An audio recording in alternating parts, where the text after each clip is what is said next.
The Boy Who Harnessed the Wind.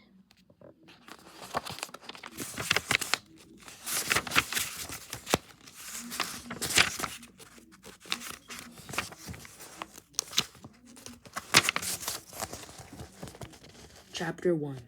When Magic Ruled the World.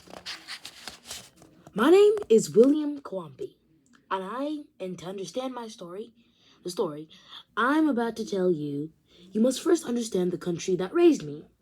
Malawi is a tiny nation in southeastern Africa. On a map, it appears like a flatworm burrowing its way through Zambia, Mozambique, and Tanzania, looking for a little room. Malawi is often called the warm heart of Africa, which says nothing about its location, but everything about the people who call it home. The Kawambas hail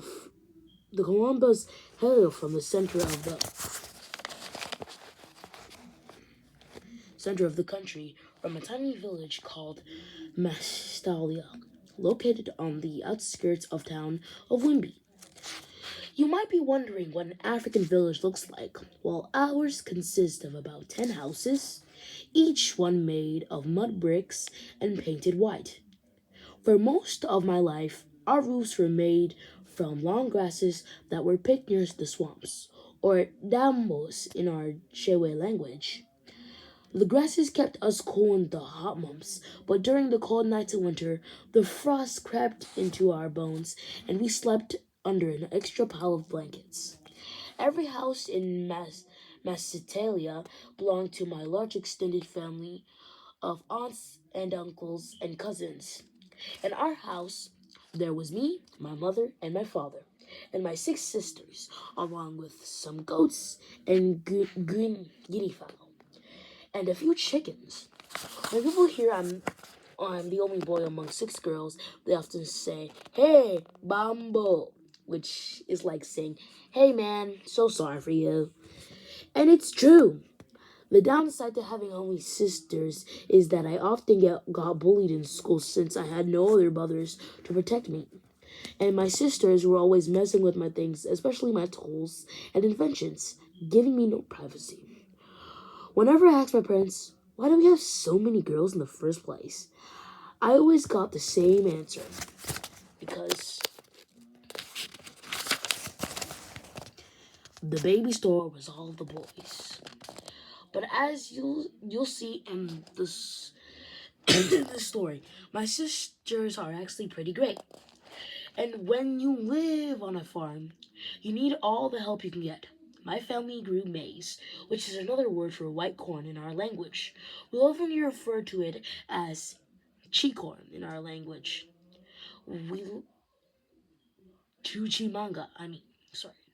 And growing chimanga requires all hands. Every, every planting season, my sisters and I would wake up before dawn to hoe the weeds, dig our careful rows, then push the seeds gently into the soft soil. When it came time to harvest, we were busy again. Most families in Malawi are farmers.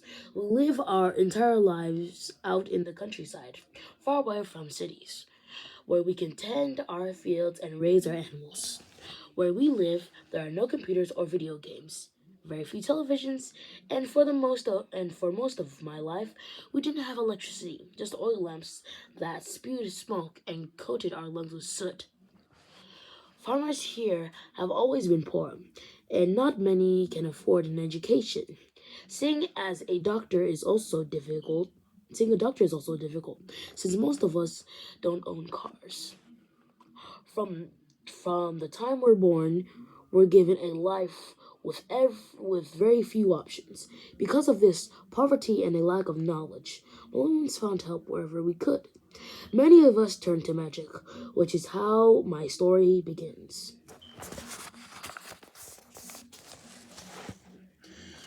You see, before I discovered the miracle of science, I believed that magic ruled the world.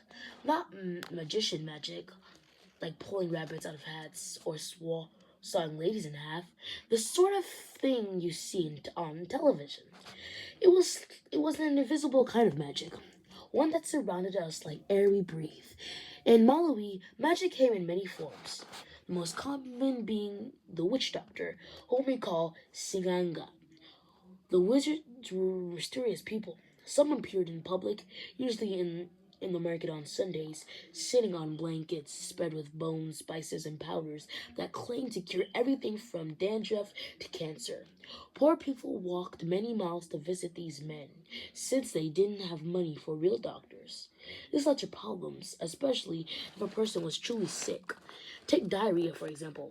Diarrhea is a common ailment in the countryside that comes from drinking dirty water, and if left untreated, it can lead to dehydration year. Every year, too many children die from something that's easily cured by a regime of fluids and simple antibiotics. But without money or faith in modern medicine, the villager takes his chances with Singanga's crude diagnoses. Oh, I know what's wrong, the wizard says. You have a snail. A snail? This will all be ending the video since I have to keep the videos really short because YouTube won't let me post like super long videos. So, bye. Have a good day.